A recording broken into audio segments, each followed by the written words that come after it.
to turn. I know it's been a while since I've done a stream. Just been changing habits in my life. And YouTube's kind of gone in the back burner in terms of stuff I do, but I've been very introspective lately and giving a lot of thought to things. One of the things that sparked this video was the recent, finally released Sam Harris, Jordan Peterson discussion, more rather, over faith and religion, and there were two different ones, each of which about 2 hours of very long, deep, intellectual prowess between the two of them, and they both presented really good cases for each of their beliefs. But something I think Sam Harris is someone who has what I call intelligence privilege, as to where he tends to equate his own power of his mind, that of the average human being in this world, which isn't quite as high IQ as his.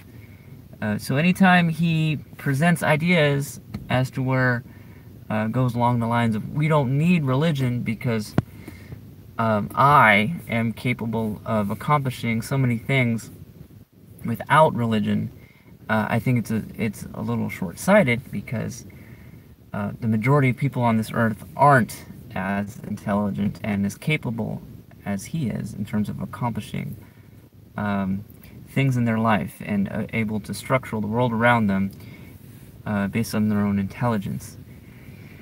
So if I were to have a discussion with Sam Harris, I would present a few different arguments. First, I'd present the idea that I personally equate systems of religion to systems of martial arts.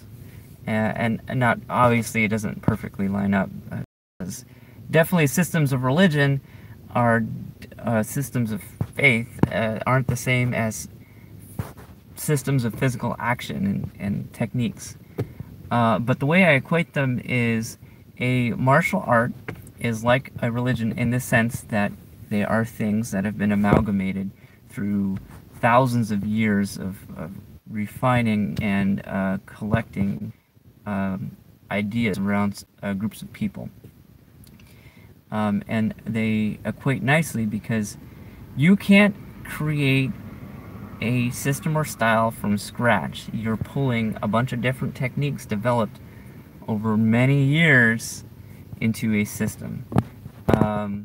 I guess perfectly exampled with techniques, in the sense that the best current punch is a boxing punch. You can't from scratch develop a better punch, and no one has developed a better punch yet. And someone who's created their own system or style isn't taking a boxing punch and saying, this is a punch I invented. No, you didn't. It was one created by many groups of people coming together and practicing punches and saying, this one is from boxing. Likewise, no one is saying, oh, that Taekwondo punch is inefficient because the stance is wrong for punching, therefore we should throw out all Taekwondo. No, Taekwondo is better for kicking, and that's obvious to all of us who practice martial arts. Likewise, people aren't saying, like, well, you know, Kung Fu, that's thousands of years old, by the way. Kung Fu isn't really good for self-defense, therefore we shouldn't practice it at all, and we should ignore all of it, and we shouldn't abandon every technique that's ever been created. Likewise, there is no one out there saying we need to abandon all techniques devised by martial arts and just create everything from scratch. That, I think, is the case Sam Harris is making for religion. Basically saying, oh, there are flawed religions, and there are flawed practitioners, therefore all religion is flawed. There are flaws in religion, sure, but short-sighted of anyone to not recognize that the systems of religion have been developed and refined over thousands of years, and they have absolutely heavily influenced culture for their entire existence. And we would absolutely be throwing the baby out with the bathwater if we say that, oh, there's a flawed religion, therefore all religion is bad. I think my next argument for Sam Harris would be, so are you going to abandon all the groundwork that has been done over these thousands of years that religion has been a part of human culture by saying, oh, well, we're capable of creating our own systems of belief, therefore we should start from scratch? Neo-atheism, for example, tried to make their equivalent of the Ten Commandments for neo-atheism, which is the systematic belief of, oh, we'll just be nice. It doesn't quite work, and it's a little dangerous, because what happened with the neo-atheism's Ten Commandments is actually they got coerced and hijacked by different movements. It's like, if you were to go into the archives, what happened in neo-atheism, they stopped doing meetings because feminism took over a lot of their meetings. And a lot of their meetings started abiding by social justice warriors' needs and commands, similar to what's happening in universities right now. So anytime you create a new system and have it kind of open to interpretation to groups of people, it starts to be written by those groups of people. And one thing that I would say sets religions apart from that is they already have the groundwork laid out, and they are still open to interpretation. Like martial arts, for example. Every martial art nowadays is open to interpretation. You go to a dojo, you're going to that dojo's interpretation of whatever martial art you're learning at that dojo. You're not learning the Taekwondo that was created 500 years ago. You're learning that instructor's interpretation of Taekwondo, but you're still getting the core elements of the kicking and all that. Go to a boxing gym. You're learning that boxing instructor's interpretation of boxing, and he's doing his best job to share with you his interpretation. You go to any instructor of any system or style, even maybe a new style he's created, he is doing his best to teach you his interpretation of all the systems or styles he has created thus far. And no one ever debates that these system or styles he's amalgamated in his own playbook in his mind is from his own creation from scratch. And we as martial arts practitioners can easily distinguish bullshitters and people who have learned martial arts their whole life, and it's blatantly obvious to us what bullshitters are and what true practitioners of martial arts are. Same can be said for neo-atheism. When you have someone who is creating some sort of system around organizing people and trying to teach them what's right or wrong, usually people who are creating like self-help stuff, it's pretty obvious who has done their homework and who hasn't. And same goes for faith on the faith end of things. Usually you can spot pretty quickly who has done their homework and who hasn't. And it's honestly our duties as people of faith to distinguish what is good and what is bad. All as individuals, it's our job to interpret systems of beliefs.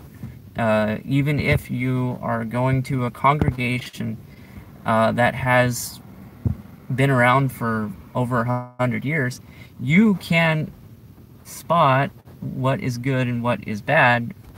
And that's the journey religion has been on through thousands of years, just as martial arts. That's, again, the danger of neo-atheism. They seem to be at the grassroots level and the easily alterable, malleable level of creation of system of belief, and that's a dangerous place to be because it's corruptible.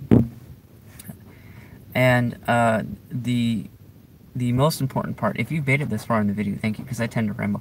The most dangerous part of any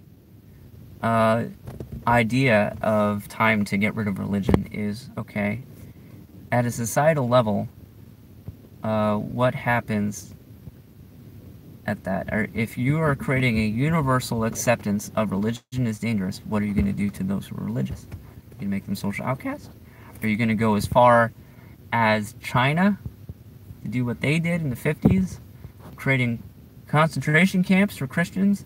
And actually right now what they're doing to Muslims, a million Muslims in China are being currently sent to their equivalent of modern day concentration camps. I am not kidding, it's happening right now as we speak. So that's the danger, is if you are going to create new structure from scratch, what happens to all the people of the old structure? Millions of Christians died in China in the 50s. The Nazis did it to the Jews, and we all know how that happened. If you don't, I am sad that there are people now who are out there nowadays who don't know about the Holocaust. And lastly, back to Sam Harris's privilege. Sam Harris lives in the first world, which was built on the systems of belief of Christianity and Judaism and what the Western world, his world, which allowed him to live so free and so privileged, and allowed him to get to a point where he doesn't need religion anymore.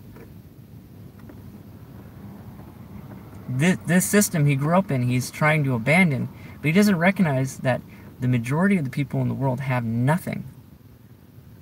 Most of the people in the world don't have clean water.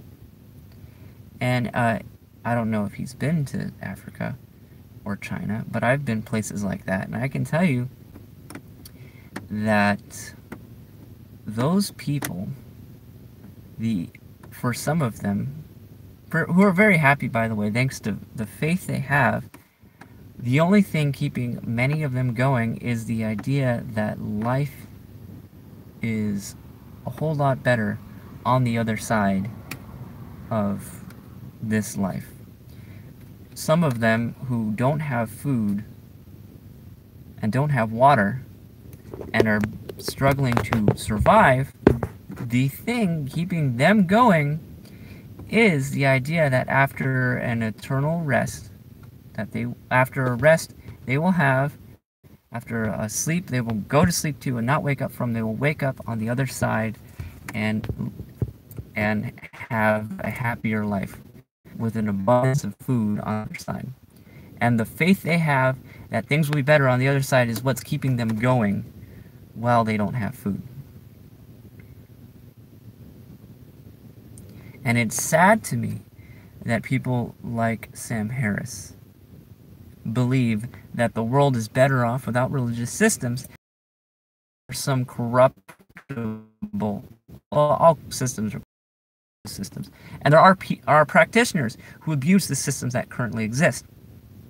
But we don't throw out martial arts because there are some bad styles that aren't as efficient, and we don't throw out boxing because there's people who can't box. Anyways, that's it for me. If you made it this far, thanks for doing so. Again, sorry it's been a long time since a video, but thanks for watching, and I will catch you guys on the next one.